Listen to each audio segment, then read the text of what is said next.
Let's get started. Okay, so we want to take a little minute to share a little bit about us. So ECAC is the Exceptional Children's Assistance Center. We are a private, nonprofit parent organization that is committed to improving the lives and education of all children through a special emphasis on children with disabilities and special healthcare needs. We serve as North Carolina's Parent Training and Information Center, or PTI. PTIs are federally funded programs, the United States Department of Education Office of Special Education Programs, also known as OSEP. The Individuals with Disabilities Education Act requires that every state have at least one PTI. ECAC has served as North Carolina's PTI since 1983. Required activities of PTIs include providing training and information that meets the needs and parents of children with disabilities living in the area served by the center. All of our parent educators are parents of children with special needs, and we approach this work with practical knowledge as well as personal experience. Our parent educators help families navigate systems such as early intervention, special education, transition to adulthood. We help by providing information and resources to help families make informed decisions so they can communicate effectively and become their child's best advocates. ECAC also serves as the Family to Family Health Information Center. Not many people know that we do this, but F2Fs, or Family to Family Health Information Centers, are family-led centers funded by the Health Resources and Services Administration, and they help families to navigate the special education system as well as to navigate the health-related systems in North Carolina, such as the waiver programs. We just wanted to briefly mention the other partners that we have. We are a part of the Deaf Blind Project, the State Improvement Project. We are finishing up working with the Infant and Toddler Program, and then we're a part of the STAR Pre-Employment Transition Services, as well as LINS. Triana is going to tell us a little bit about LINS.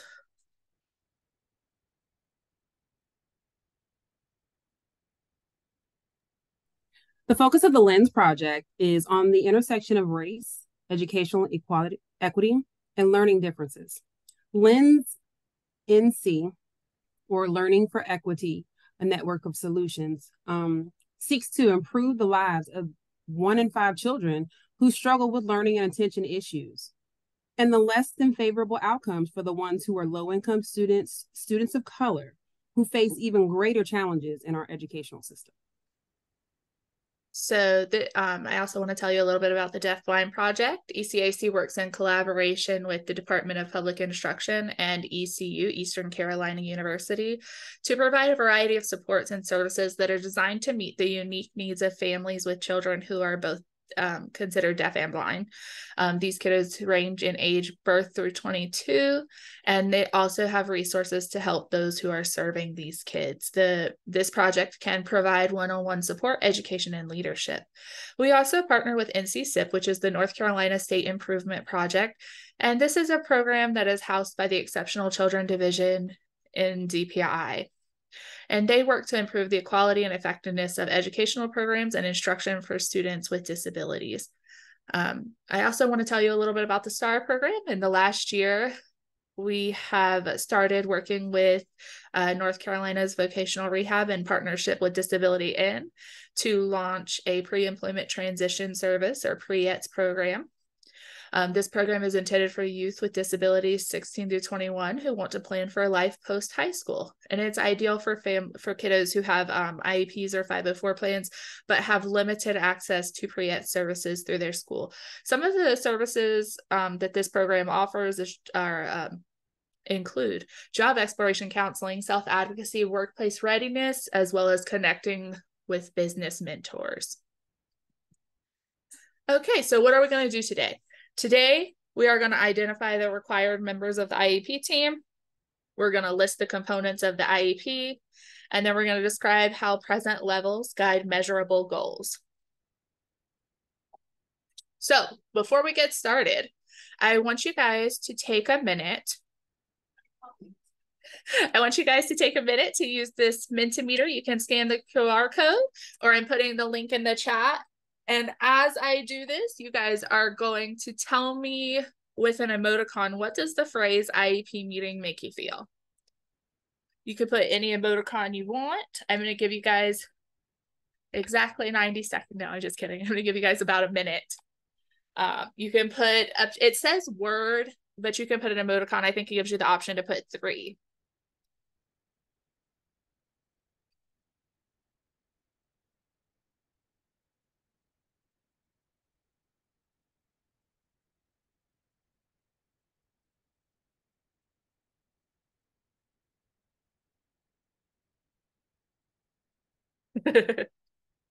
Those are funny too. Hey, but you feel strong. I might stop sharing so we can see the results come in.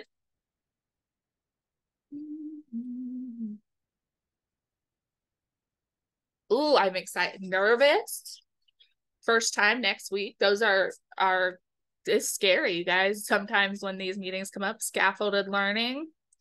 I love this narrowed eyes approach right here.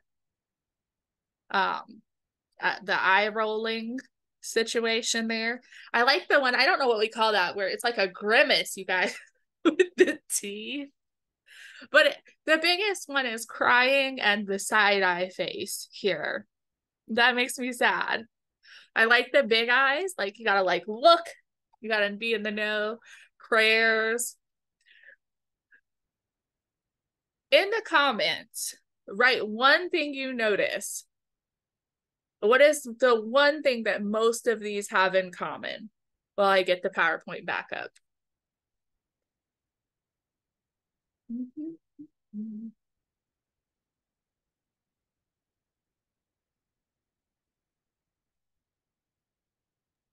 Okay, Triana, give me a thumbs up if you can see the PowerPoint. Perfect. Yeah, stress. They can Stress, be insecure, stressful. worry, fear. So what I want you guys to see is that most of those emotions are fairly negative. No one is smiling. Lots of people are nervous. A lot of people are scared. They're worried. You know, as someone who has both been on both sides of the table, I want you to know it's not limited to just you guys. Sometimes as a teacher, I felt some of those big emotions too. But as a parent, now sitting on the parent side, one of the biggest things to combat some of these fears and stress is to know more about what goes in an IEP, what should be there, so you know what to look for. And so you have the things that you need to be successful and to be a part.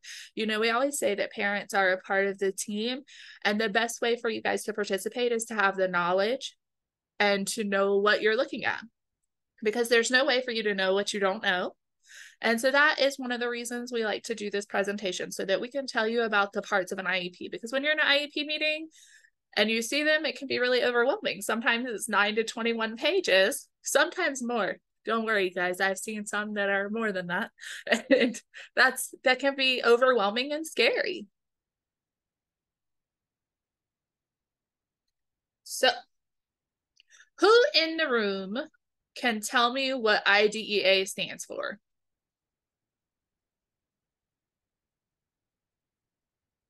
I feel like I should insert the Jeopardy music for you guys, and we'll just have till that time. Mostly because I enjoy making the music. So I will help you guys. Well,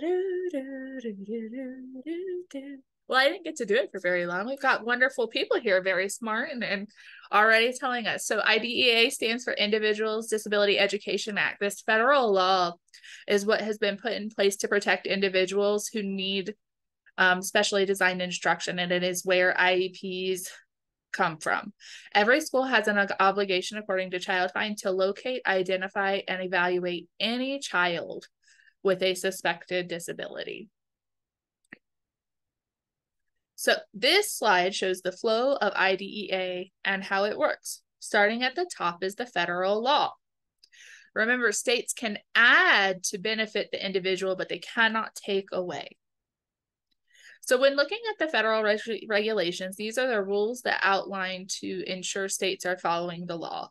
Then the state, district, and classroom dictate how special education is implemented, but it must still align with the IDEA. And this is true for any state.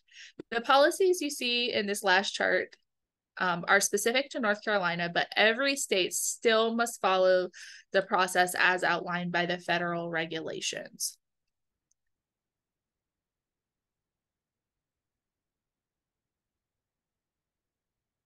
Remember at every IEP meeting regarding an IEP, whether it is an initial referral, annual meeting, reevaluation, the school is responsible to provide families with a copy of their procedural safeguards. So, you know, when you guys go to those meetings and they hand you that book that has all those rules in it, those are very important. It provides really important information regarding your rights, processes, and dispute resolution options. Show of hands in the comments, who has read their parent handbook?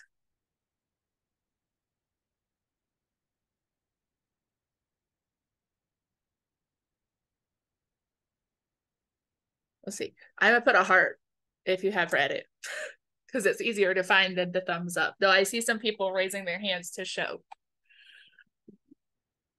I see some of us have read it. Some of us have read some of it. It has some really great information, but it can be really heavy. One of the resources we will send you guys after this is a more parent-friendly version that was developed by the Duke Children's Law Clinic. It is a lot longer because they have spent some time breaking apart the legalese, but it is worth a read, and you can still subject search it, which is super helpful. And they give you that so that you'll know your rights, but it is not always written to make it easy for people to understand their rights. So obviously the purpose of IDEA is to ensure that all children with disabilities have access to a free and appropriate public education. You will commonly hear this referred to as FAPE. That emphasizes specially designed instruction and related services that are designed to meet their unique needs and prepare them for further education, employment, and independent living, and to ensure that the rights of children with disabilities and parents of these children are protected.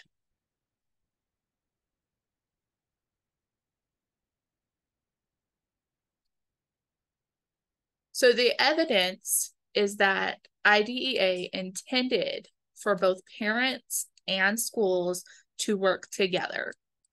The law and the regulations mandate and describe how they should, and the IEP team is a primary example for working together.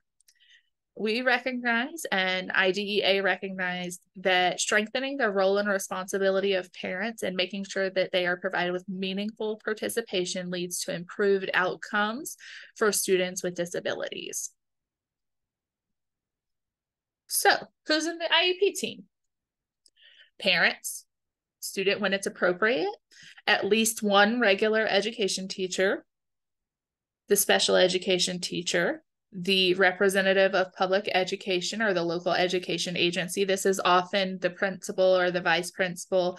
In some districts, it's the EC facilitator who serves in this role. It is the person who is able to make decisions for the district. The LEA rep is qualified to provide or supervise the provision of specially designed instruction to meet the unique needs of children with disabilities. They are also knowledgeable about the general education curriculum and the availability of resources of that public agency. If evaluation results are going to be discussed, then the team must also have an individual who can interpret the instructional implications of evaluation results. This could be a team member that is not in this list. Now, when it comes to people outside of this list, at the discretion of the parent or the local education agency, other individuals who have knowledge or special expertise regarding the child, including related services personnel, as appropriate, can be invited. The IEP team and who is involved is super important.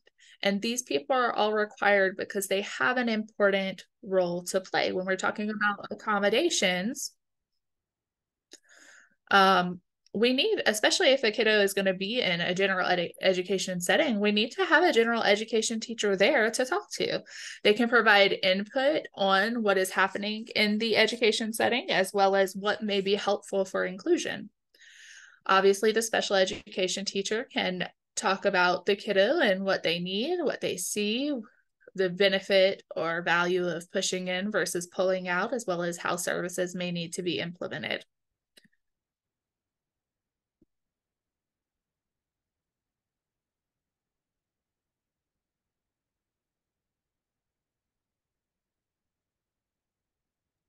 All right, that's my cue. So when reviewing the invitation to the conference, it is important that you pay attention to all bullets. So there are there areas that need to be discussed? Is there someone else that you'd like to invite? Is the meeting date, time, and location agreeable? If not, notify the school in writing if an alternative date, time, or location. It's important that when you receive this copy of the invitation, it should include these things. Please note, this documentation is formal and should not be written in an agenda or on a post-it note. Believe me, it's happened. When it comes to the date and time, definitely should be mutually agreed upon. If, for instance, the parent is deployed, the parent should be offered another means to participate. Now, there's no reason for virtual access not to be available, right? Because we've all been through the COVID situation. When it comes down to wanting to invite someone else, that's great, but it needs to be communicated with the entire team.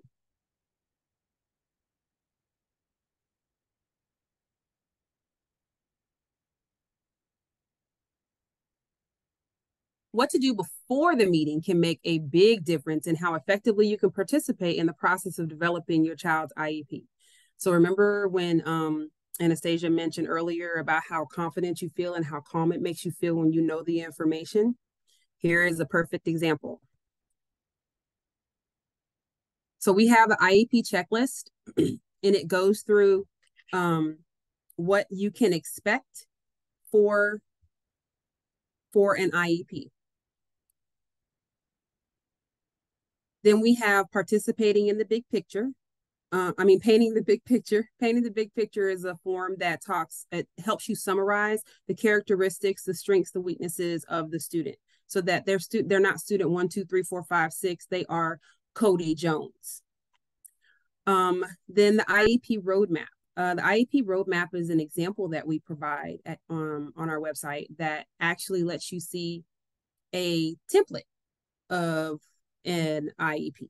And so it breaks down each section of the IEP and what to expect in that section.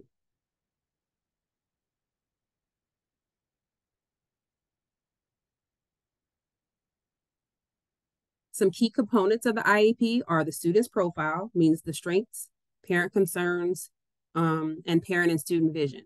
So if you haven't been notified prior to the meeting of what you would like to have fill in this section, you can go ahead and write it up and send it to them prior to the meeting or bring it with you, and that way it's already written down.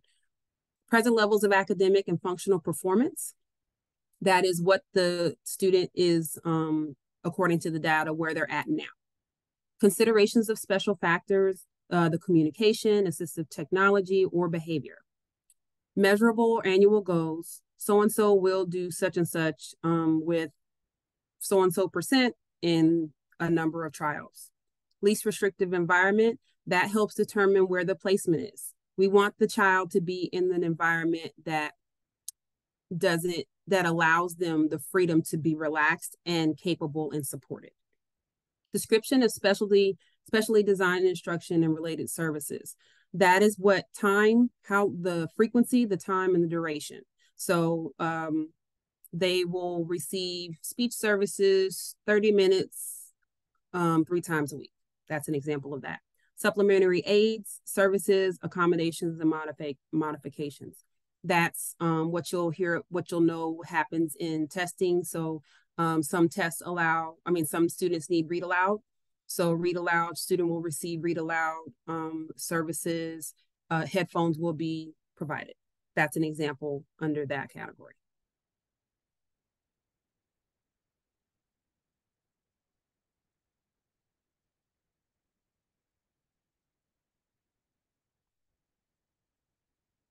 When reviewing the current IEP,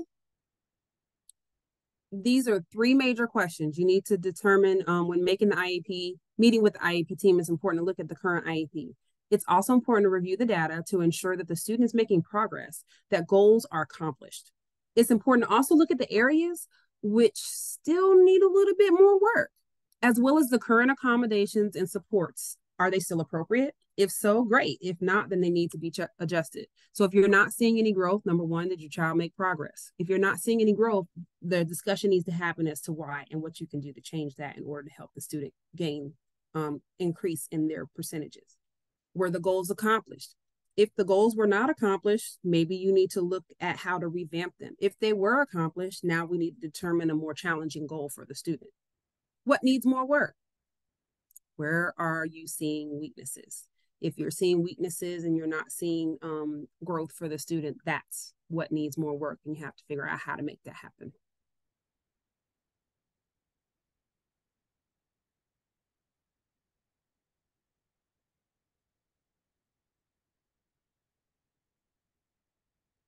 All right, so when it comes to the eligibility categories, there are 13 eligibility categories under IDEA, but North Carolina recognizes 14, as we have both deafness and hearing impairment. Each category has a unique set evaluation areas and criteria to determine eligibility. A diagnosis alone is never enough to determine eligibility. There are federal and state requirements in place that schools must conduct a full and individual initial evaluation before the initial provision of special education and related services to a child with a disability. In order to be eligible for an IEP, the student must have a disability that has an adverse effect on their academics and requires specially designed instruction. So when it comes down to the categories listed above, I'm not sure if you can see them well, but we have autism spectrum disorder, deaf blindness, and deafness. So there's two there. Developmental delay, emotional disability, that falls under, a lot of the mental health, so the anxiety can fall under the emotional disability. Hearing impairment, intellectual disability, multiple disabilities is when your child has more than one. Orthopedic impairment, other health impairment, many students often fall with ADHD, fall under the other health impairment category. Specific learning disability, speech or language impairment, traumatic brain injury, and visual impairment, which also includes blindness.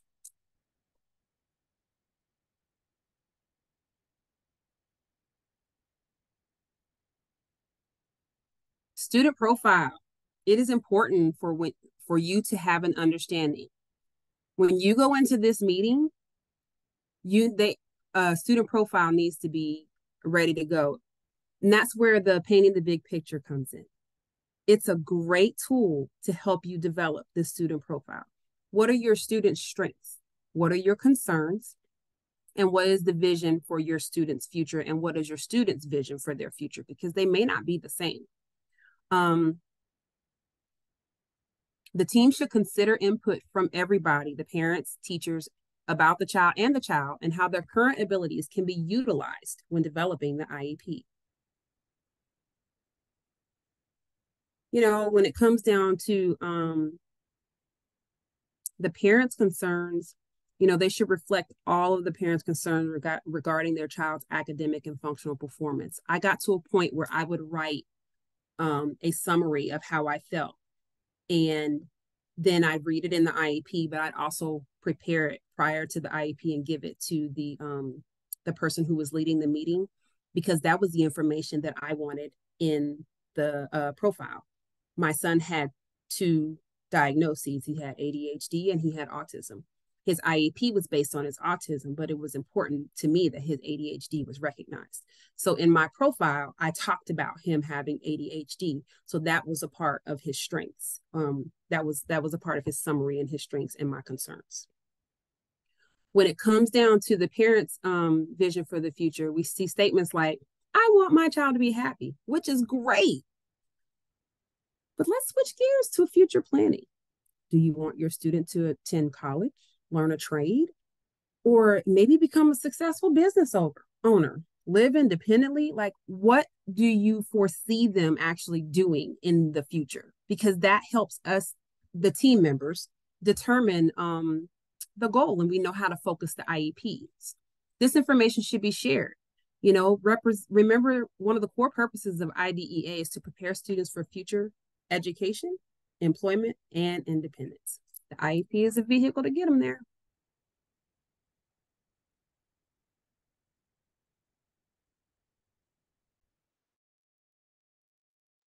You're muted, Anastasia. So we have a question that I think this is a good time to answer. It's, when should a child start to be included in the IEP meeting? And this is an excellent question. Unfortunately, the answer is it's complicated. No, the answer is it depends on your child, and it depends on their needs.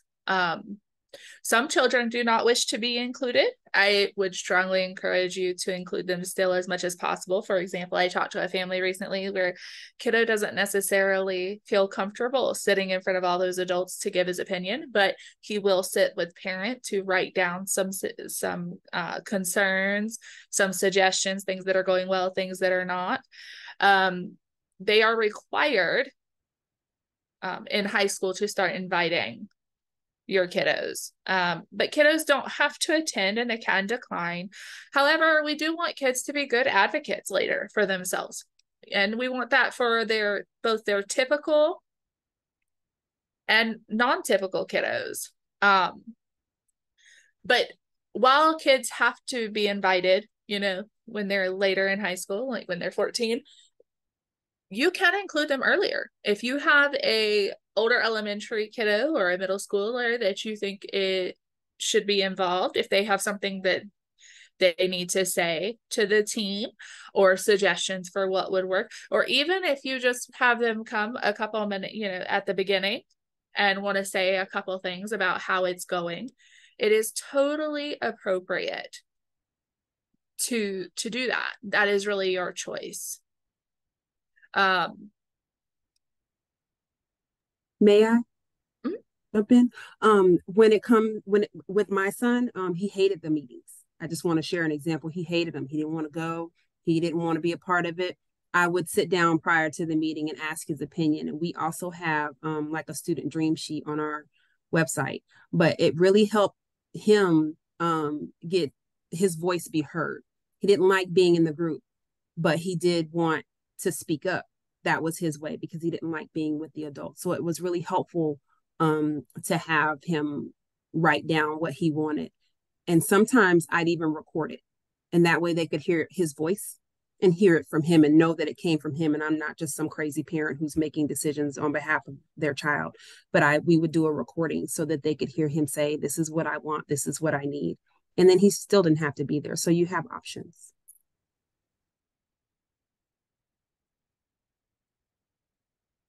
Definitely have options. And if you want, if you're interested, we do have resources on how to help your kids be involved in this process, because it is really important that kids learn to have a voice, because one day, we're not all going to be there. An example that one of my coworkers gave in a meeting recently is her kiddo is in college, but he has some 504 accommodations, and every year he has to go back to the office and remind them.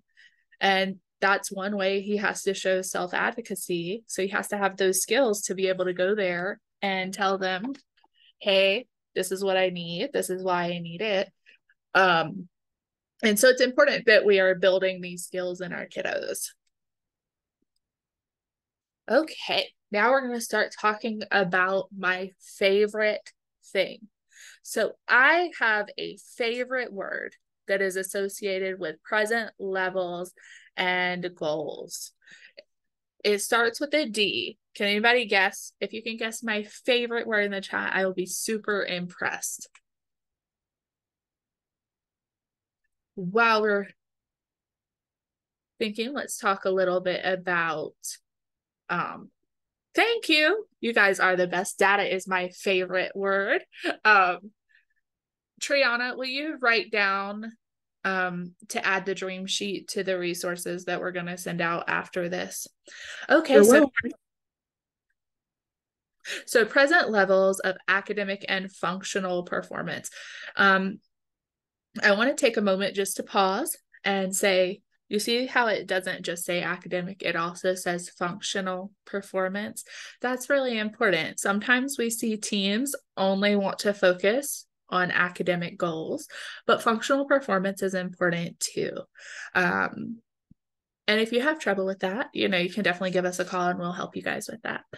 So a present level should include current academic and functional performance, behavior, social emotional development, transition, and other pertinent information.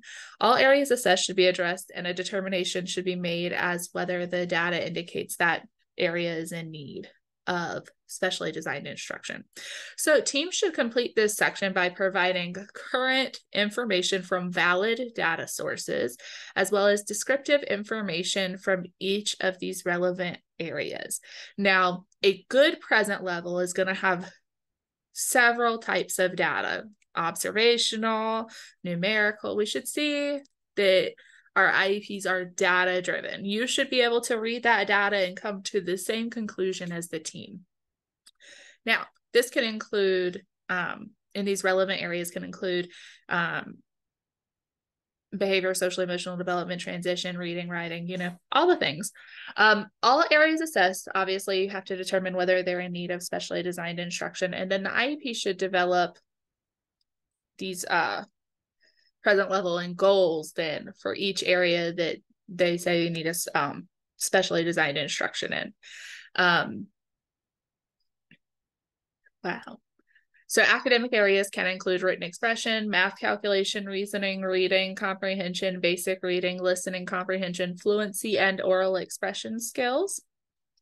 And then areas where in that form, I don't have it here, but where it says is area in need of specially designed instruction on the IEP. If it says yes, then that area must be addressed within the IEP by goals, accommodations, specially designed instruction, behavior plans, etc. So if it says yes, then it must be addressed. So teams must document the data source for the present levels of performance. These can include teacher-made tests, interviews, inventories, rating scales, functional behavior assessments, vocational assessments, any other valid data source. Scores should be self-explanatory. If they are not, there really should be an explanation, and it should include the date of this assessment as well as any baseline data. Data is really important. Remember, our IEPs are meant to be data-driven, and so it's really important that you as a parent are also given the opportunity to look at the data and understand what it says. Now, something that is also really important is what we write. We want to write specific phrases, not vague statements. So, saying that Jonathan is friendly and loves to talk, that doesn't give me much information because, one, your definition of friendly might not match my definition of friendly. Received a math score of 80. It's not very helpful if you don't know, was it 80 out of 100? Was it 80 out of 80? Was it 80 out of 120? Not very helpful when you don't have the rest of the sentence. Has difficulty communicating. What does that mean? Like, how is it difficult? Difficulty reading grade level material. Seldom turns in or completes assignments. We want very specific. So on the other side, you'll see a more specific example. So for friendly and loves to talk, the specific phrase could be greets peers appropriately for a grade level. For received a math score of 80, student can count to 50. Difficulty communicating, speaks in 1 to 2 sentences. Honestly, if I was going to say difficulty communicating, is that the first thing that your mind goes to? Speaks in 1 to 2 sentences. I can think of 1,000,005 things that difficulty communicating could mean. And still maybe would not have come up with that as the specific phrase. So it's really important that we have specific objective phrases. So when we are looking at IEPs, we don't want a lot of we really don't want any subjectivity. We really want all objective, data-driven commentary. Every once in a while, you'll see an IEP where it'll say, the teacher feels that this behavior means this. This makes X person feel. And that is the wrong kind of data to have, because that is very subjective and personal and is not objective. And so the next thing we're going to do is we're going to look at a present level for a kiddo, and we will read it, and we're going to use it later to look at what goals would be appropriate for this child. So I want you guys to meet Nadia. Now remember, we need to remember this later. So Nadia is able to write simple sentences on a given topic and can provide additional elaboration with prompting and/or assistance. She can independently create topic sentences for paragraphs in 3 out of 5 times. She can also create additional sentences, but they are not always relevant to the topic. With assistance, Nadia is able to produce a 3 or 4 sentence paragraph. Nadia needs to be able to independently write complex sentences and create paragraphs that contain a topic sentence, supporting details, and a closing sentence, all focused on the topic given. So, a present level should include what a child can do, what they cannot do, and generally it needs to also include how this is impacting their ability to access education. How is it affecting them? What should she be doing? So here we can see a good example of what she can do and what she can't do. And they could have wrapped all of this up with a sentence that said, this impacts her ability to write grade level paragraphs, write reports. So it needs to have, for your kiddos, when you're looking at yours, it needs to have what they can do and what they can't do and why it matters. In the most simplest of terms, that's what it needs to have. And when you read them, if you get one that has 2 sentences, when you're in your meeting, you may want to ask them to elaborate, because 2 sentences is not enough of a present level to tell you what they can do, what they can't do, and why it's important. So we use our present levels to inform our goals, because by knowing what they can do and what they can't do and how that's affecting them, that's how we're going to form our goals. So in a goal, a team must indicate what criterion the student must meet in order to master it. And the goal should describe what the student can reasonably be expected to accomplish within the life of a current IEP or the result of the provision of specially designed instruction and related services. So when we're looking at annual goals, they need to be challenging, but they need to be achievable within a 12-month period. This means that if it's been 6 months and there's been no growth, that it's possible that that goal was too challenging. If it's been 2 months and a goal has already been met, it's possible that that goal was not challenging enough. And so it's really important that you look at your progress notes and are looking at how they're being measured to make sure that the goals for your kiddos are appropriately challenging and can be reached within a year. Annual goals have to be relevant and functional. What is important to this child's life now and in the future? What is the benefit? You want to be realistic and set priorities and make your choices accordingly. For example, if your child would like to work at a store, or you think there's going to be an occasion where your child needs to be able to count money, then that is a goal that you would like to focus on and make sure that they're able to master adding, subtracting money amounts. If your child struggles to tell time, and you know that you live in an area where accessing bus services may become important down the road, especially when you're looking at transition services later. That's going to be important. So you need to think about what that child needs. And this is why it's really important not to wait until transition time to start focusing on what your child might like to do, because you're going to want to think earlier than that about what skills they might need when they get there. So some of the things you want to consider. You want to consider the amount of time left in school, how old they are, what your vision is, the original concerns and the referral. Sorry, I skipped that one. You want to think about the skills needed to progress to the next level of performance. For example, if your kiddo is reading some sounds, but they're not reading a sentence yet, you know, what would they need to make it from reading some sounds to reading a sentence? And then you want to think about what they're going to need to succeed through the day. That will later include, for some kids, that will include time management strategies like planners, organization, and skills they're going to need to have to operate in the regular or special needs classroom. So the components are generally a target behavior, the condition, and criteria. So the target behavior is the skill or behavior that we want to encourage or change if it's a behavior goal. The condition is where you should see it, where it's going to occur.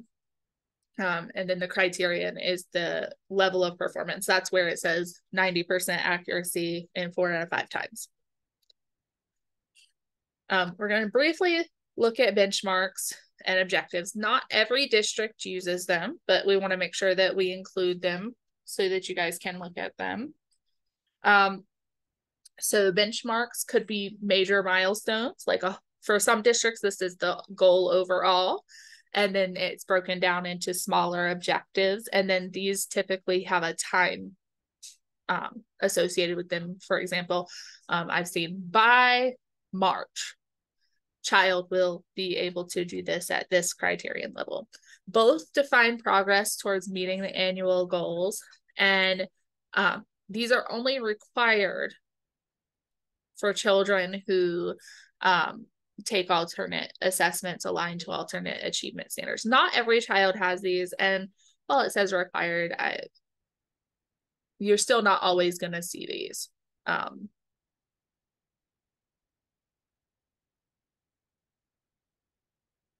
So an example of this would be, we want Sarah to use decoding strategies with words and isolation phrases and sentences. So if we were going to write that in the form of a benchmark, Sarah will use decoding strategies with words and isolation phrases and sentences by November 19th, 2023. And if we were going to break that into objectives, we would break it up probably one by one. She will use decoding strategies with words in isolation, and the time period would probably be shorter.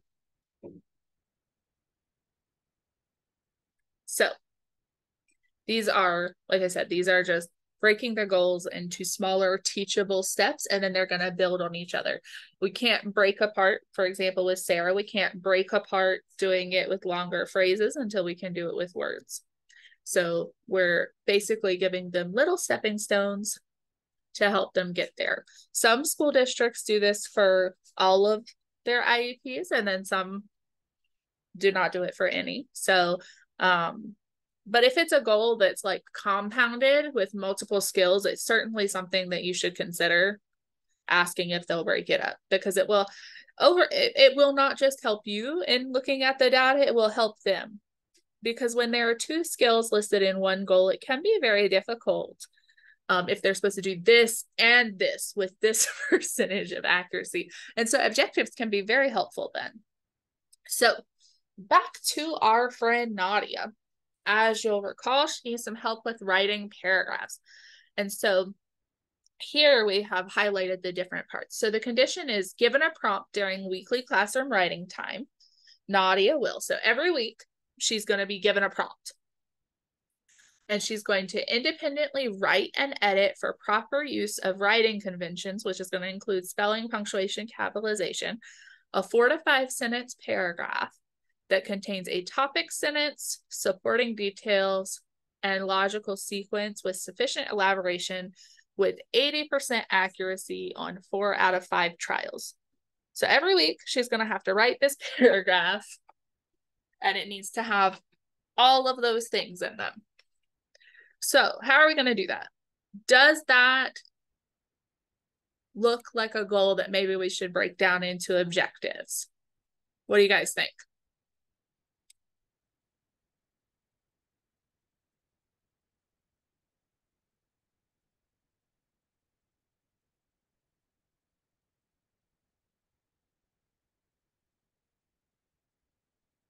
I think so too, because there's a lot of skills here that we have to accomplish. So let's take a look at that. So given a prompt, Nadia will independently create a topic sentence containing some elaboration for a paragraph on 9 out of 10 trials. So here she's just going to create a topic sentence. Given a self-generated paragraph topic sentence, she's going to create at least 2 additional sentences that contain supporting details on 9 out of 10 trials. And then given a multi-sentence writing assignment, she will independently edit her work for proper use of writing conventions with 90% accuracy. So in the original goal, look at that. What we're seeing here is they both want her to, sorry guys, they want her to write and edit, which are different skills, a 4 to 5 sentence paragraph, and that paragraph needs to contain a topic sentence, supporting details, and be logical.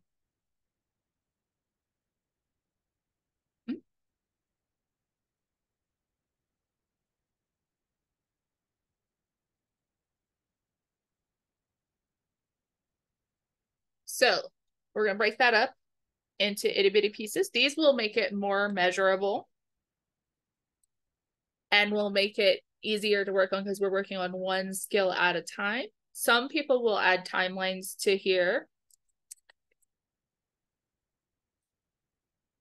That will say, for example, if you're meeting in August and this is for a whole year that you have this goal, the first one might be by November, the second one might be by January, the third one might be by March, so that by August they would have reached the whole goal.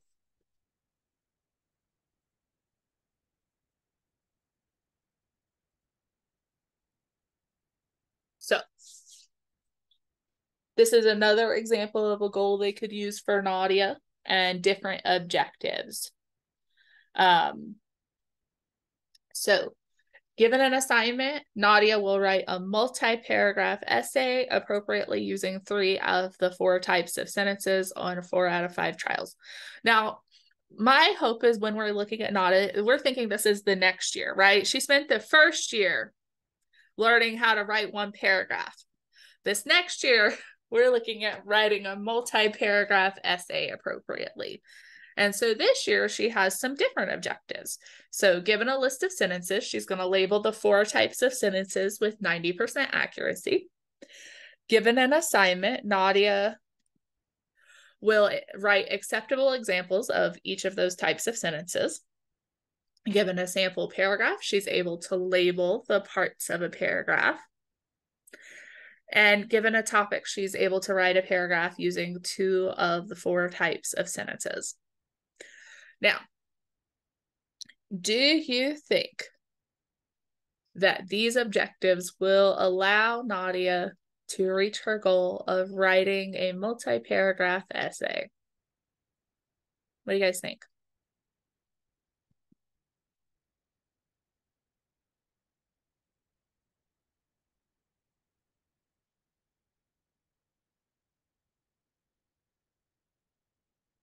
So I think so. I think either one would, right? So to write an essay, you have to be able to write a paragraph. To write a paragraph, you've got to be able to write different kinds of sentences. And so both of these goals Well, both of these sets of objectives will help her to write sentences, which will then help her to write paragraphs, which will help her to write cohesive essays. And this is an example of why sometimes having these objectives is very helpful, because when we think about what Nadia can do right now, she can sometimes write a topic sentence, and she can sometimes write some additional sentences that don't have anything to do with the topic. Is that going to create a multi-paragraph essay with cohesive paragraphs? Probably not. And so we got to help Nadia to jump over that curve and get there. The other thing you want to look at is measurability. The IEP team must discuss a strategy for collecting the data that will be used to measure the progress towards reaching the goal. This can be through checklists, observation and log recordings, teacher-made tests, standardized tests, criterion reference tests, district testing, end of grade testing, skills inventory, behavior reports, or even work samples, depending on the goal. So when you're looking at a goal on an IEP, next to it says, how are they going to measure this? What are they going to use? And you'll see a variety of things. Now, what if you have a math goal and it says anecdotal data? Anecdotal data is just a recording of observations. So let's say it's a multiplication goal. Is anecdotal data a good way to measure a multiplication goal? What do you guys think?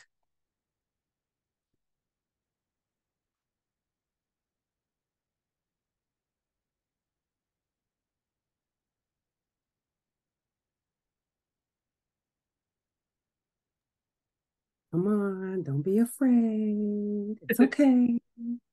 Yeah, I can repeat what I said. So if we have a multiplication goal and it says they're going to measure the multiplication goal by anecdotal data, is that a good way to measure it? Anecdotal data is observational data. For example, right now, I see Triana on my screen. Triana is sitting there. She's got a smile on. She just does a little dance. Is that a good way to check math goals? No, because if we're looking at multiplication goals, we should have numeric, what kind of problems are we trying to do? Multiplication by 5. Okay, how many problems did we get? We should be looking at some numbers. It's not the best place for anecdotal data. Where there are other goals, like social emotional goals, where anecdotal data is a great way to measure and collect data.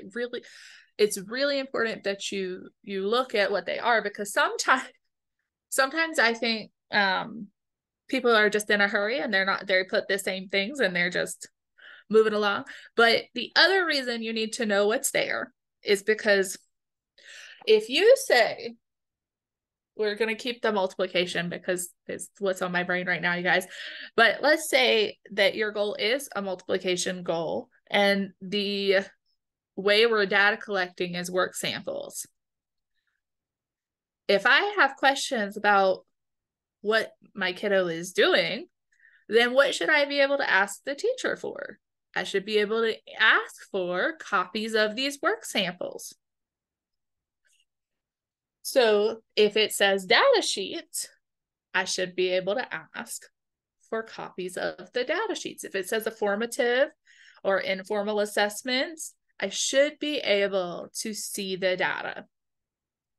Now, I'm not saying you need to go look, but let's say you're really concerned because at home, your child cannot write a sentence for their homework, but they have a goal to work on writing these sentences, and you're looking, it says that they've got work samples, and you ask for the work samples because you want to see. That is your right as a parent to be able to see that. But by knowing what they're supposed to be using, you're able to look at it. Go ahead, Triana. I just wanted to throw out there that when it comes, you mentioned the example of data sheets or ways that the parent can ask for to see. When you're in ECATS and you're writing up the IEP, there are multiple methods that can be selected in order to obtain data sheets. There's a drop list, and you can choose more than one thing is what I'm saying. So it doesn't have to be just data sheets. It can be teacher-made tests and data sheets. It can be teacher-made tests, data sheets, and journals. So there are multiple things or multiple methods that can be used to measure and keep track of how the child is performing. Just wanted to throw that in there.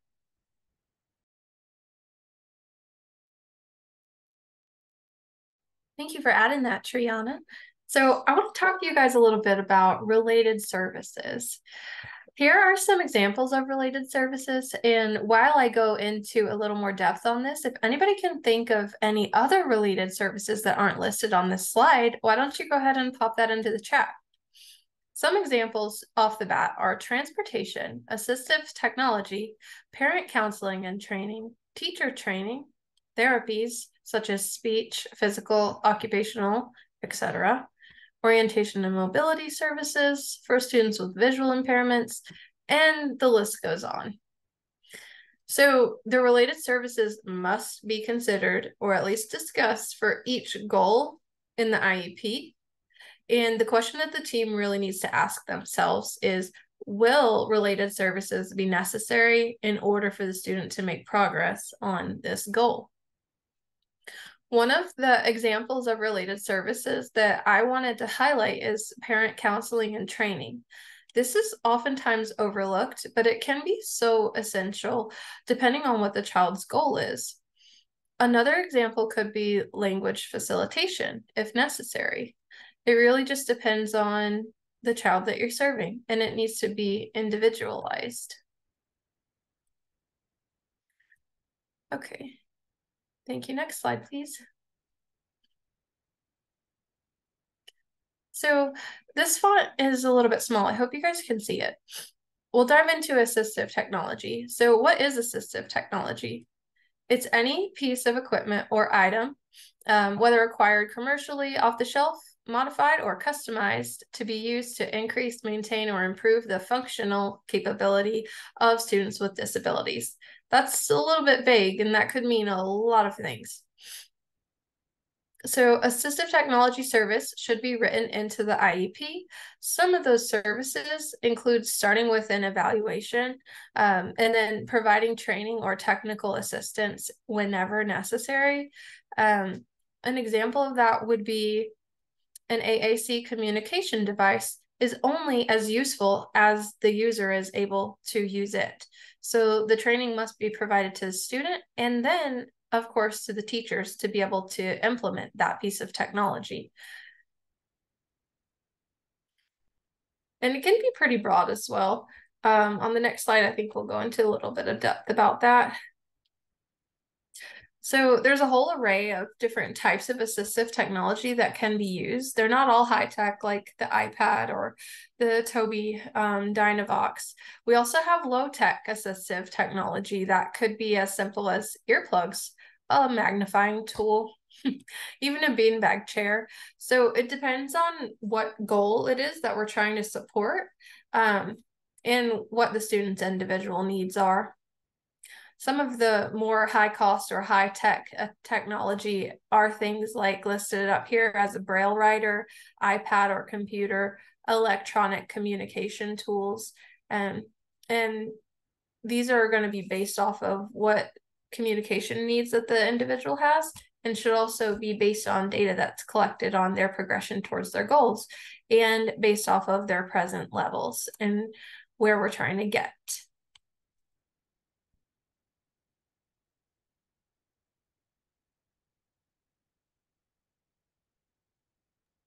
Thank you. So another important thing to look at is least restrictive environment.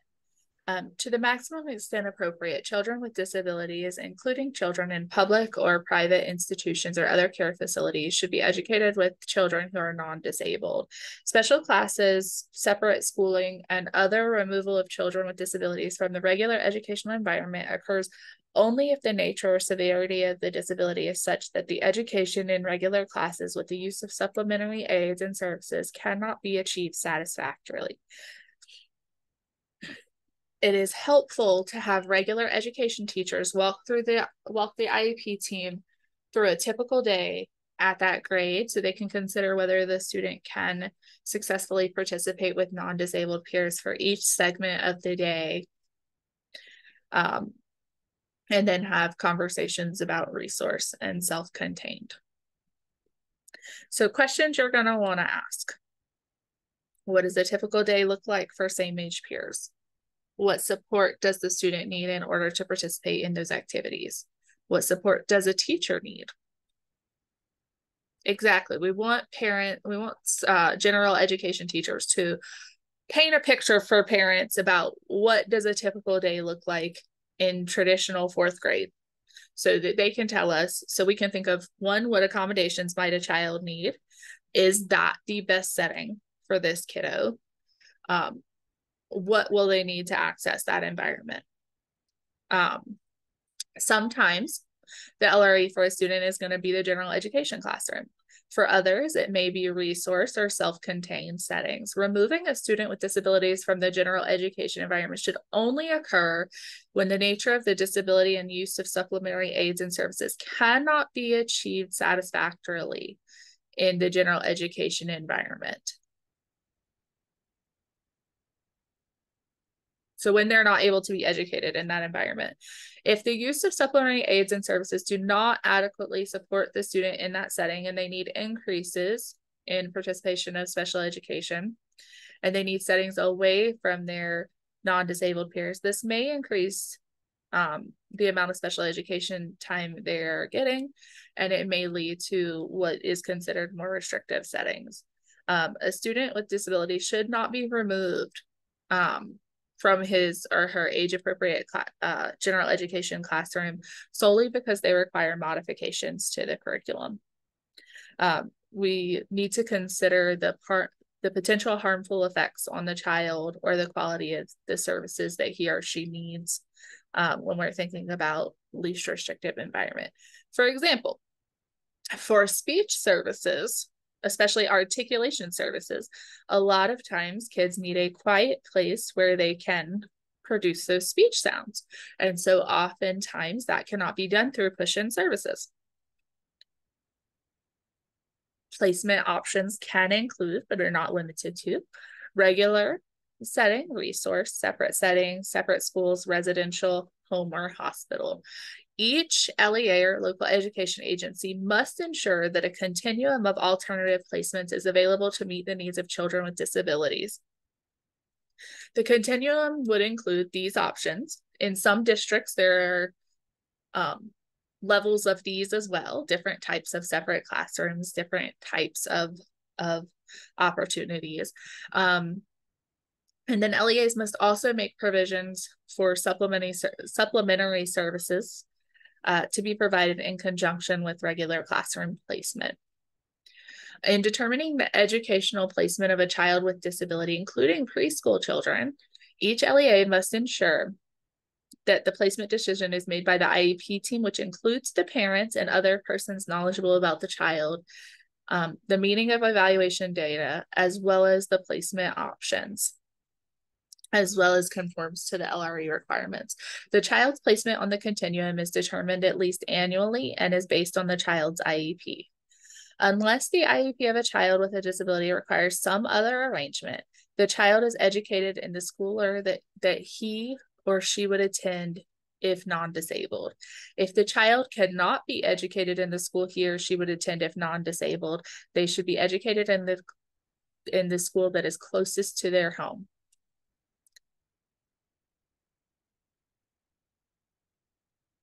Placement should be based on the amount and location of special education, supplementary aids and services provided to the student through the IEP, and it is determined by calculating the amount of time the student is removed from their non-disabled peers.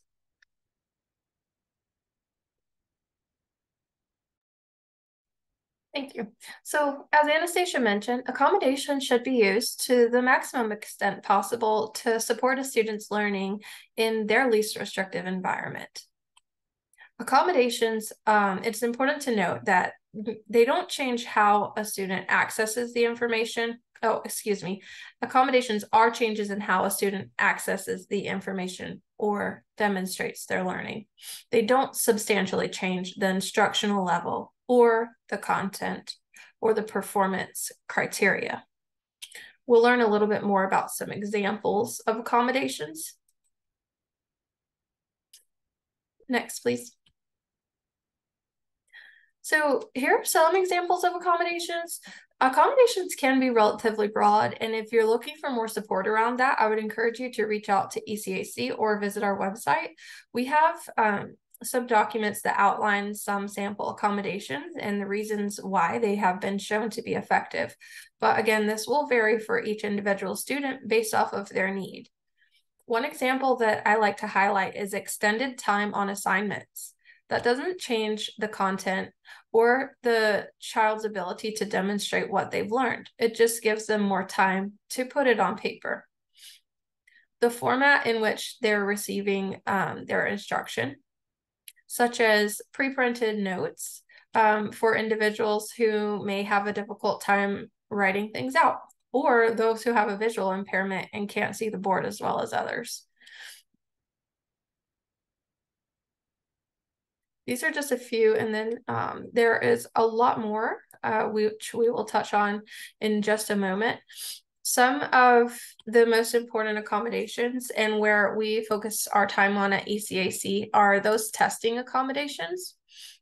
Next slide, please. So the important thing to remember about the testing accommodations is that they need to be established before they need to be put into use. So if you have a need for testing accommodations, I would encourage you to reach out to your IEP team sooner rather than later. They should be in effect at least 30 days prior to the test that you're taking, any like state exams like the EOG. So we want to be able to use them throughout the school year to have trial and error and figure out what works and what's most effective. We don't want to start up a new testing accommodation for any particular exam and then expect that that's going to have a good outcome. Accommodations can be revisited and changed as necessary. And they need to be based on documented student characteristics and needs. So again, it's individualized based off the need of the student. Yes, to answer your question in the chat, accommodations can be tried prior to being put on the IEP. But it might be beneficial to get those accommodations listed on the IEP so that all teachers and staff are aware of what they are. They're not required to implement those accommodations if they're not documented. That's a really good question, Kristen. I don't know if we have the time to address it right now. Maybe we'll circle back at the end. But that's something that all parent educators can address if you do reach out to our organization. We do always encourage parent participation in IEP meetings. Parents are valuable members of the IEP team. But at the end of the day, we want to highlight that it's the LEA's decision when the final call is made. The LEA does have the final say. But parents should always voice their concerns and have that documented in the prior written notice, especially when it comes to the point when the LEA makes the final decision. Thank you for your question.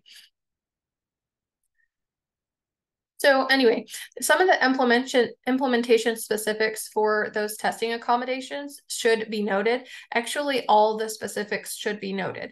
I have seen numerous IEPs with testing accommodations or accommodations in general that are listed in a list format with no implementation specifics noted.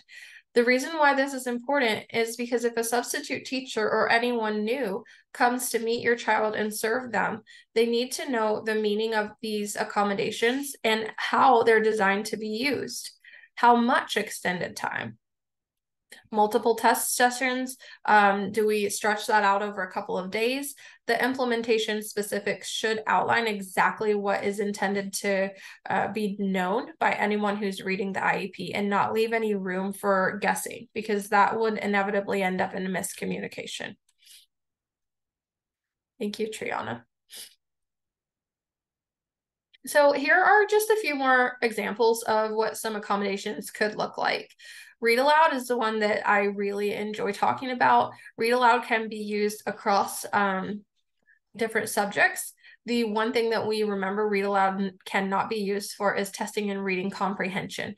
While we remember that, we also know that read aloud can be used for the instruction for reading comprehension exams. Extended time I mentioned earlier, large print. And I just wanted to take a moment to mention as well, with all of these accommodations, if you are a teacher or a service provider for an individual who has these accommodations, it is really helpful to remember that the individual who needs or has to request these accommodations is often made to feel like an afterthought if they have to reach out and ask the teacher to do additional work to create large print for them. So something that I always like to mention is that if you know that you have a kiddo in your class or that you're serving who needs these accommodations, it's important to try to be as proactive as possible.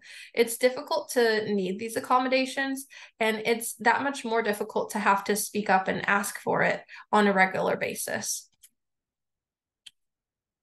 If you have any more questions about further accommodations or more specific accommodations to meet your individual needs, you may check out our sample accommodations on our website, which we can attach in our follow-up email. Are there any questions in the chat? I see a few things. Okay, thank you, Triana.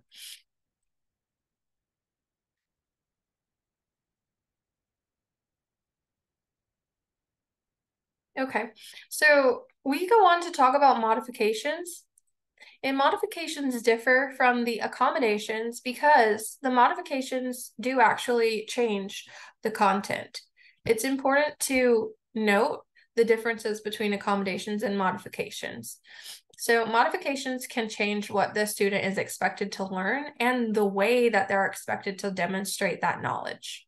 In the general curriculum, a student, for example, may academically read at a 4th grade level, but might be in the 6th grade. So this is where the school can use reading material that teaches the same information, but provides the student access at a 4th grade level. This is an accommodation that I don't see used enough. There are tons of accommodations that can support individuals who are at a lower reading level, who are in the general education class so that they can keep up with their peers. I would use the example of history books or science books. Maybe if you have dyslexia or any other learning disability and need further support in reading, but don't necessarily need that type of support in social studies or science, these accommodations could be useful. It is important to note that it might impact your graduation eligibility, but this is a concern that should definitely be talked over with the IEP team anytime we're talking about modifying the content, especially as you get older and into the high school level where you're talking about graduation pathways. It's important to know the impact that this will have on your credits to graduate from high school.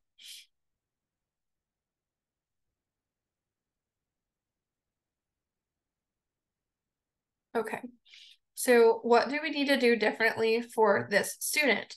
So it is important to remember that if you modify the content that the student is learning, it is going to have an impact on them. The time to really consider whether this is the right accommodation or modification is when you have a student who may not be making adequate progress towards their goals. There's a number of factors that can go into that, but one of the most prevalent, or maybe the first place to look, is what services are they receiving in the background to support them with this goal? Is it related services that need to be adjusted? Are the accommodations and modifications supportive enough? Are the accommodations and modifications actually being implemented? If you want to go into the specifics about that, then sometimes it can be helpful to have a particular person who is taking the accountability for making sure those accommodations and modifications are implemented, because that would really skew the data if you see a student who's not making progress towards their goals and on paper it looks like they're receiving XYZ, but in the reality they're not actually receiving those services. But I guess I'll reiterate Anastasia's favorite word: the data should reflect all of those things.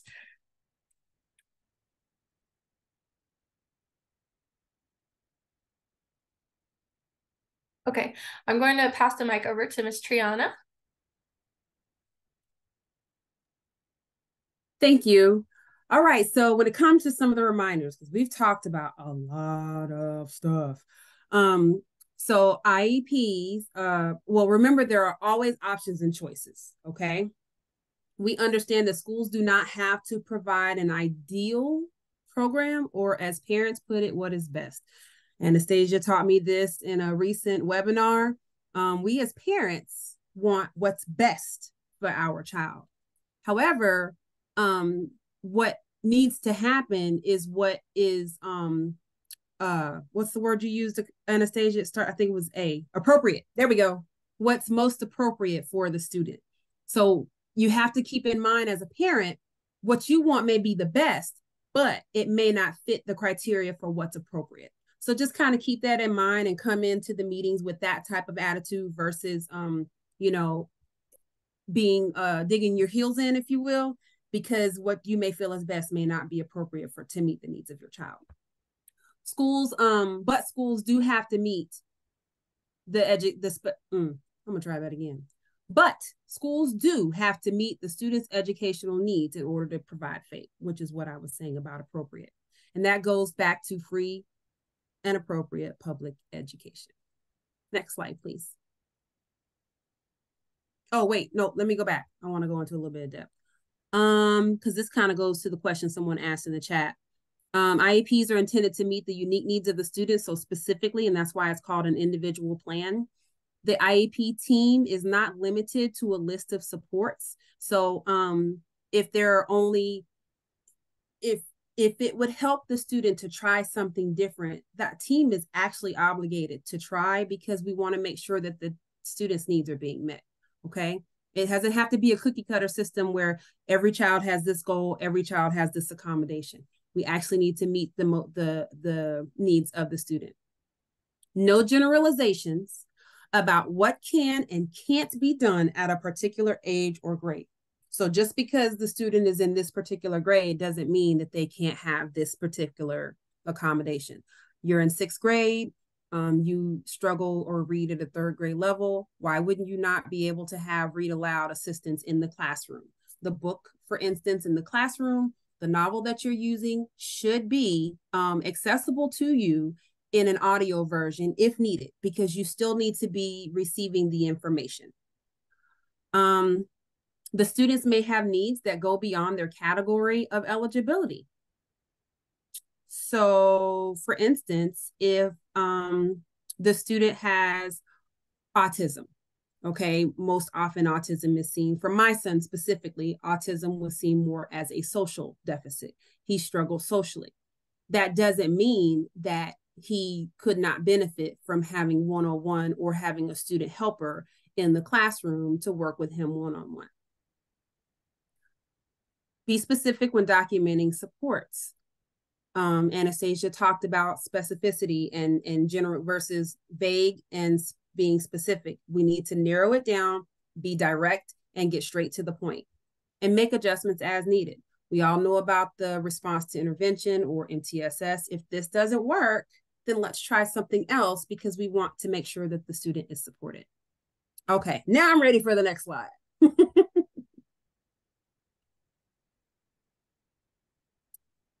Okay, so teacher training can be included in the IEP. I think this is really important. This is something that we don't really speak much about. In a perfect world, every single teacher should have the training and support that they need to support the student. Well, since the world's not perfect, it is important to remember that teacher and support staff training can be outlined in the IEP. There's no reason for a teacher to say, I can't work with children with autism because I don't know how to do that.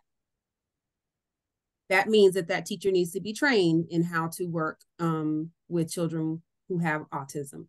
He or she can be given strategies and taught strategies on how to work with children with ADHD and what they need. How do you redirect the child who's constantly looking over here or talking to their friends or is distracted? The team should discuss and document any technical assistance, knowledge, support, and training that is necessary for general education teachers or other school personnel to implement in the IEP. So if the child needs it and the teachers don't know how to do it, Guess what? Let's train them so that they can know, because then it helps everybody who's involved with the IEP. All right. Each local education agency must carry out activities to ensure that teachers and administrators, and all public agencies are fully informed about their responsibilities for implementing least restrictive environment requirements, and are provided with technical assistance and training necessary to assist them in this effort. So it's important for the teachers to receive the resources so they can provide the best supports for the student.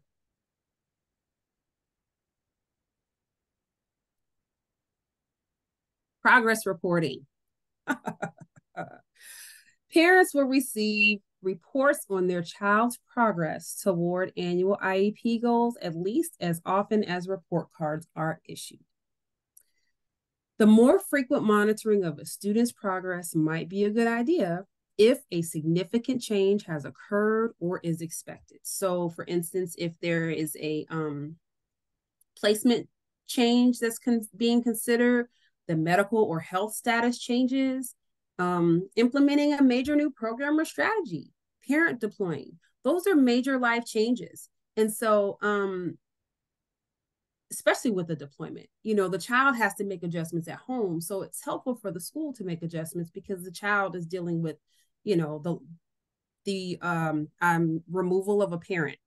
And so when a parent leaves, there's an adjustment there that they are also going to maybe need some considerations at school, extra time, because now they're impacted mentally.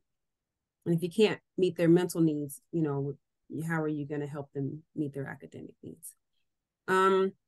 The IEP can decide that more frequent reporting is needed, or if the progress is slower or faster than expected, some adjustments may be appropriate. If a student is making little to no progress, this is where the IEP team should meet again and determine where the IEP goals are appropriate, determine if the IEP goals are appropriate.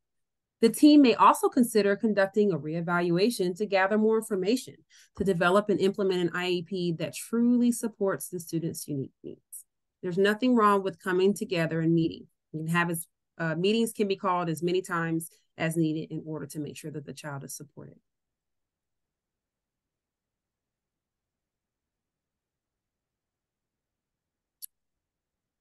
Ooh, fun times.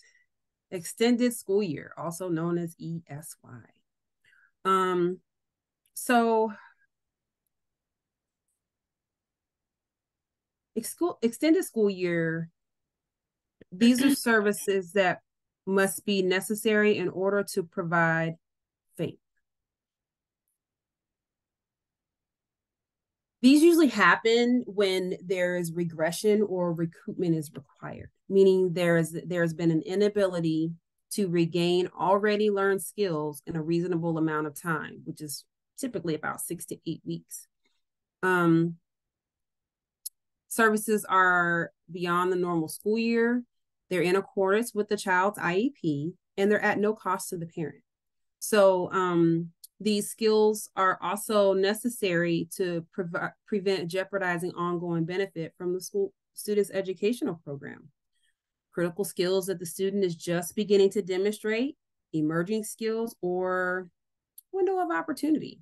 So the IEP teams utilize the ESY worksheet to consider the following factors. The student regresses or may regress during extended periods, or breaks from instruction and cannot relearn the lost skills within a reasonable time.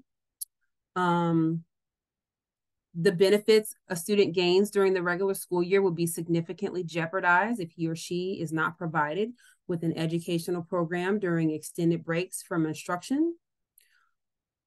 Another one is the student is demonstrating emerging skill acquisitions, like a window of opportunity, that will be lost within the provision of an educational program during extended breaks from instruction. ESY is not summer school. So we all know that typically there are 180 days in the school year. And typically teachers are off during the summer, right? We have that supposed three-month break. And I keep saying we because I am a former special education teacher. So just work with me here, please. So what happens is during that 3-month time, students have a significant loss of the academic information and skills that they learned during the school year. So if the student is at a third grade level at the end of the school year, and over the break, they drop down all the way to a first grade 5-month or the beginning of a second grade, you have significant loss. That's a concern. Or maybe there was a medical issue, that caused them to have, they have a traumatic brain injury and they have difficulty retaining information. Those are reasons why you would have an extended school year, because they need that consistent practice and skill and working on those skills. And I'd like to mention, we do expect some of what we know to be summer slide. So everybody has that small window of regression, but this is different. This is for the kiddos who it has such a substantial impact on that it takes a large window of time to regain those skills. Yes. And I Thank just you, Brittany. Yeah, of course, Triona. And I just want to add to that ESY, like all IEP team decisions, is based on data. So the biggest tip that I can give, if you're somebody who's thinking that your child or the student you're serving might benefit from ESY, it would be beneficial to try and capture that data early. Think about Christmas break, where you miss a week and a half or so of school, spring break. Those are the biggest windows of opportunity that we get to really capture that level of regression.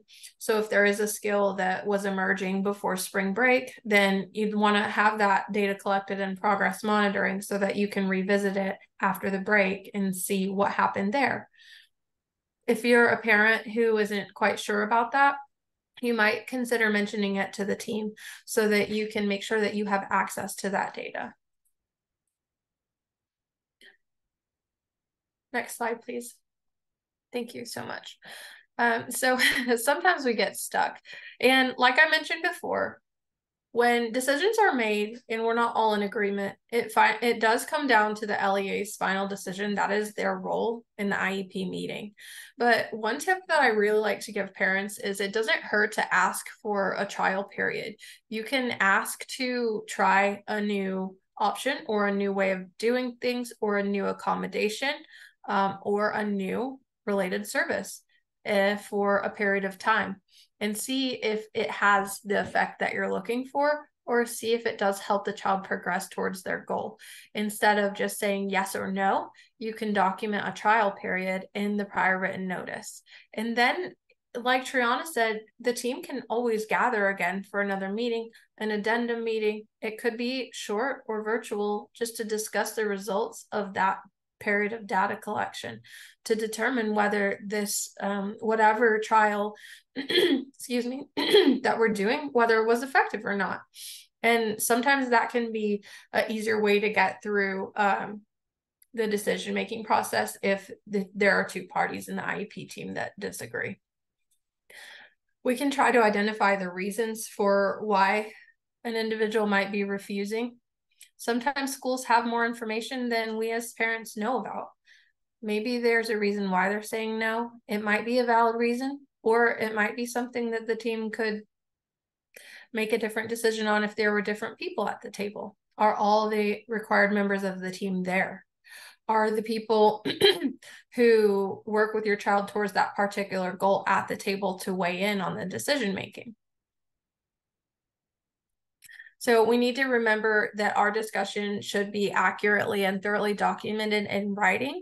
So anytime that there is a disagreement in an IEP meeting, we want that to be captured in the meeting minutes as well as the prior written notice. I cannot emphasize that enough to teams as well as parents. Parents, did you know that you can ask the team to revisit the prior written notice and reword things if it's not documented correctly? Everyone will have to agree on the way that the prior written notice is documented, but you can ask for that if something isn't captured correctly. And that's the proof. That's the proof that the conversation did happen, and that's the proof of most of the time when the LEA gets to make the decision, whether or no to a parent's request, that's like a red flag in my mind to make sure that that's written on the prior written notice. And I always take note of those things during the meeting, because you might forget by the time the prior written notice comes back around. Everybody's hungry by then, ready to get out the door. But if you can hold out for 5 or 10 more minutes to make sure it's captured correctly, it will be worth it. Triana? I wanted to elaborate on that. One of the places you should be looking for that to be captured is where it says actions refused, because whatever's talked about and discussed and declined as a team, it's considered brought up and refused. Also, what's proposed should be written in there. There's sections 1, 2, and 3, and then you have to explain why those actions were proposed or refused. So there's 3 different sections that your information should be in on the prior written notice. And I've been telling a lot of parents about that on the prior written notice, because a lot of people don't know that, and that's really important. So if the minutes and the prior written notice basically don't mirror each other, or something is not mentioned that you discussed in that IEP meeting, you can ask for it to be rewritten so before you sign. Thank you for that. And yes, I did see come through the chat. You can ask if the team is okay with recording the IEP meeting. Parents do have the right to do that. It is the nice thing to do to let everybody know if that's going to be the case. But you have that as an option as well. So we all want our IEPs to be smart, but let's break that down just a little bit and really understand what that acronym means for us. SMART IEPs are when your goals are written specifically, the goals are measurable, attainable, relevant, and teachable. So IEPs should all be based on child's individual and specific needs. They should be connected to the general curriculum to the maximum extent possible. And the only times that they're not connected to the general curriculum should be backed by data and reasoning. So we should always have SMART goals that can be accomplished in 12 months. It is subjective and important to remember that, the ability to achieve the goal, it may vary. We want the goals to be ambitious, but they should also be attainable. So if there's a step or 2 or 3 that should come prior to what the goal is that's written in the IEP, such as read a book, but the student isn't able to read a sentence yet, then we might want to break that down and make sure that the goal that we've written is attainable, so that way it can be accomplished and we can really measure that progress.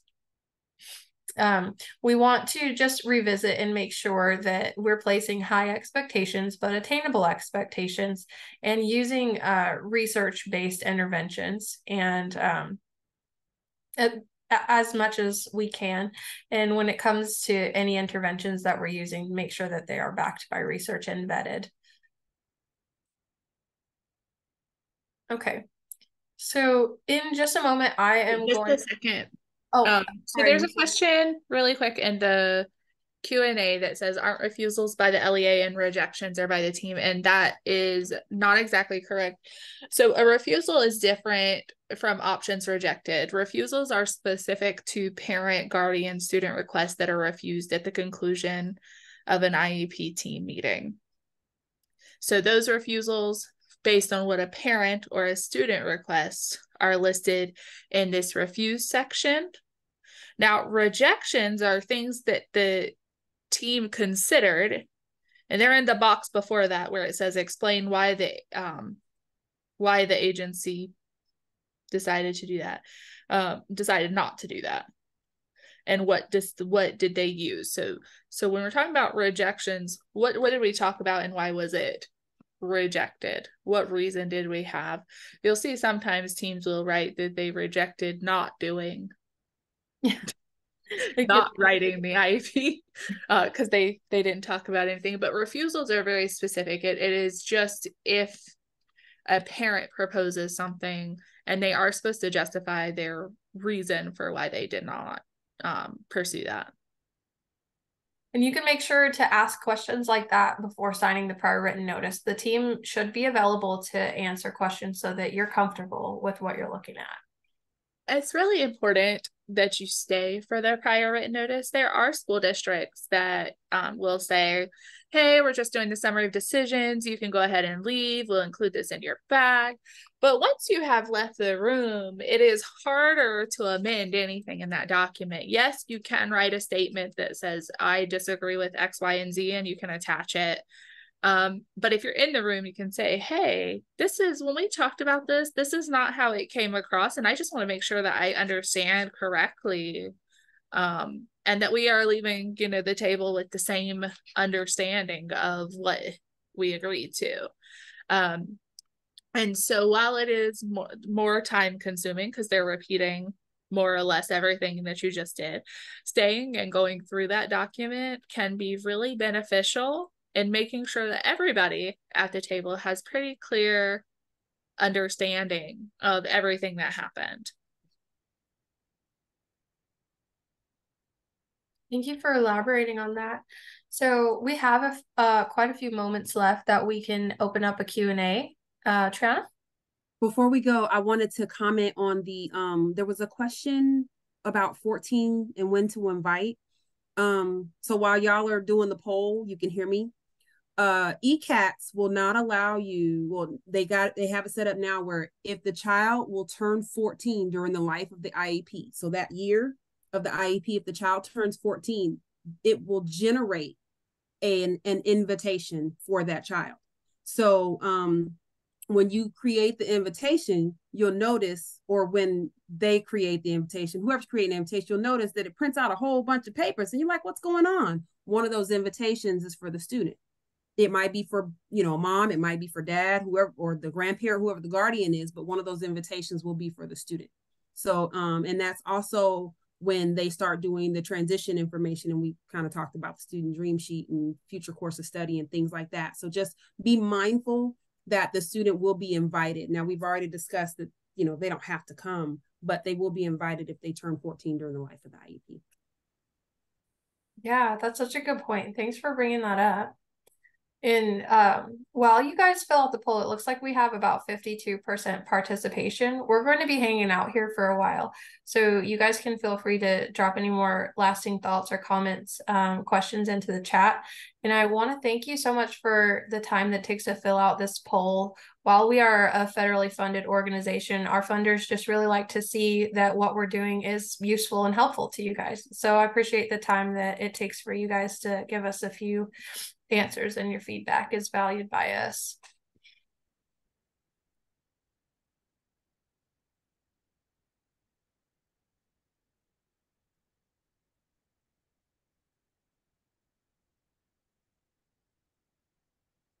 So I see the question that somebody in the state of New Jersey would like to see if ECAC provides these types of presentations for other states. That's a really good question. So ECA, well, it'll go back to the federal law of IDEA requires that each state houses at least one parent training and information center. And that's what ECAC serves as for the state of North Carolina. Some of the information that you heard today is relevant across the United States, but there are policies that vary from state to state. If you're in a different state other than North Carolina, I would encourage Googling your state PTI, Parent Training and Information Center. I'll put the link in the chat to SIPR. Thank you. Yeah, each state has a parent training and information center. They'll probably provide information similar to what we provide, but you're always welcome to check out our website. I would say, to be cautious of certain particular policies that might vary from state to state, but in general, it's useful information. Thank you, Triana. Debbie's asking where we can get a link to the recording. The recording will be sent out in the follow-up email.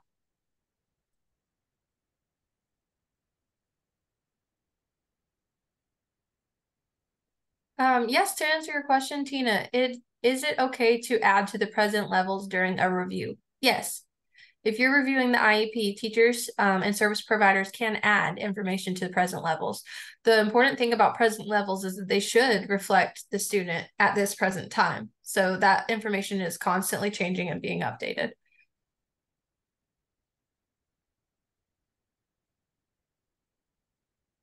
Okay, and I see about 76% participation in the poll. If there's anybody out there that has the opportunity to fill out this poll, if you could please just give us your feedback. We'll hang out here for just a few more minutes answering questions, but we'd really appreciate your participation in that.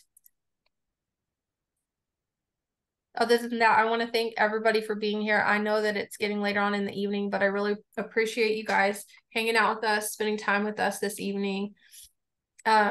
If we could advance the slide to make sure that we have our contact information shared. We will be sending a follow-up email to you guys, but you are more than welcome to reach out to us through this phone number. And our website has a contact a parent educator form that you can fill out and get in touch with one of us individually.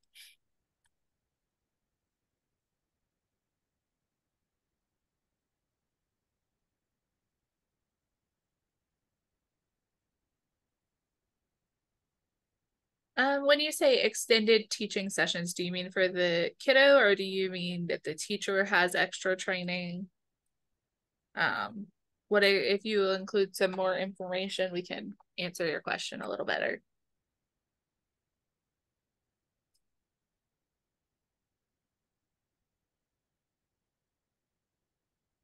Sharma, I'm going to try and allow you to talk if you want to vocalize what you're trying to say. I want to make sure that we understand.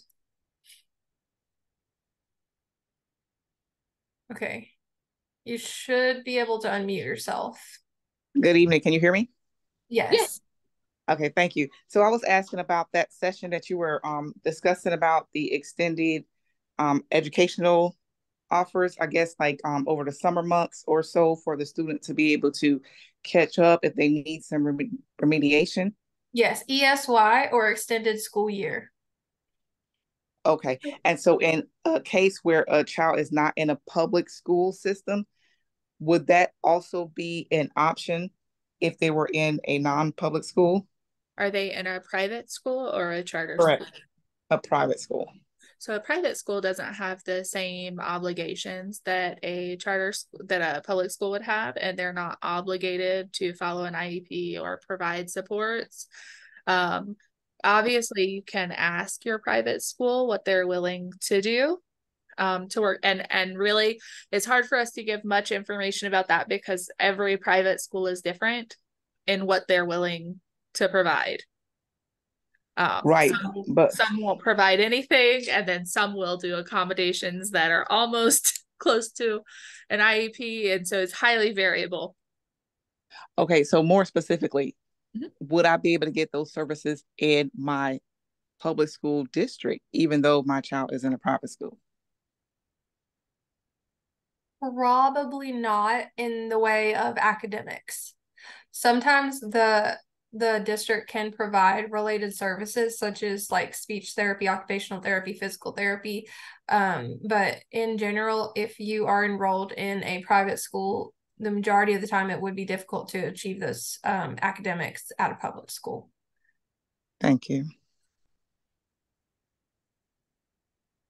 I think that, if you were to call us and ask questions like that, it might be that you would have to seek out private tutoring. Oh, okay, understood. Thank you. But you have the option of asking. And like Anastasia said, every board of directors and every policy, it varies from school to school. So it doesn't hurt to ask. Thank you, will do. Yeah, thank you for your question. So I saw Allison had her hand up. If you want to unmute yourself, Allison. It was an accident. Oh, sorry. Okay.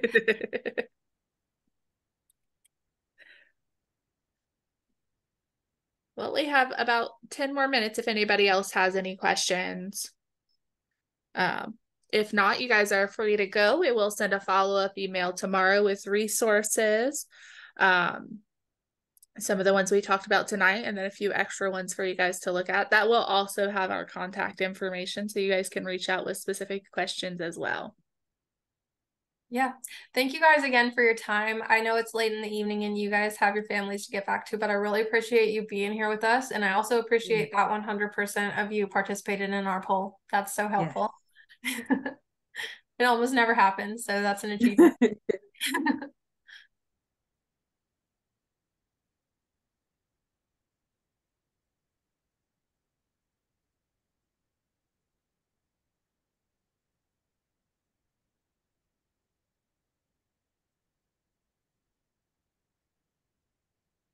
Have a great night, you guys.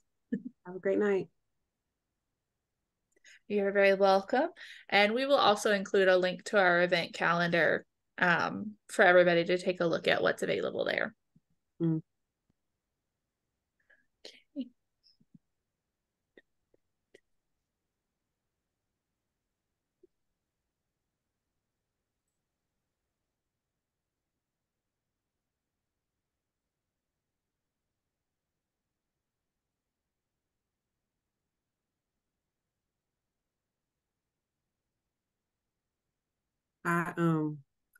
I thought maybe you wanted to do a debrief since we have 9 minutes. That's okay. We can follow up after a while. I'm gonna go ahead and close out this Zoom so that we can get back to what we need to do. But thanks again, you guys. I hope you have a good night. Okay, don't forget it's recording.